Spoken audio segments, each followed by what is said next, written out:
Chers abonnés, bonjour, une minute que j'intitule « Le courage et la peur » que je commence avec 3 citations. Tout d'abord, de Gilbert Choulet, dans son livre « Capitaine de mon âme et maître de mon destin » où on peut lire « Si tu agis par courage, un jour, tu réagiras par peur ». De son côté, Nelson Mandela, dans sa biographie intitulée « Un chemin vers la liberté », nous rappelle que le courage n'est pas l'absence de peur, mais la capacité de la vaincre. Et puis j'ai dit 3 citations, la 3e sera la plus longue, c'est la Bible, où 365 fois nous lisons « N'ayez pas peur et ne crains pas », ce qui signifie que chaque jour de l'année, Dieu nous invite à ne pas céder à la peur.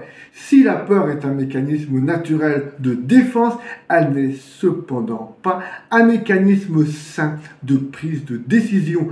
Aucune décision importante ne devrait être prise sous l'effet de la peur. Et cela, Dieu, qui te connaît très bien, puisque c'est lui qui nous a créés, eh bien, si c'est Dieu qui t'a créé, c'est pour cela qu'il nous invite chaque jour à lui remettre nos peurs.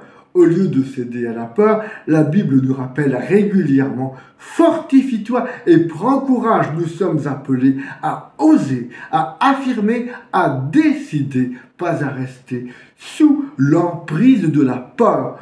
Dieu veut que nous osions nous emparer de la force qu'il nous a donnée, que nous prenions courage et que nous tournions le dos à nos peurs.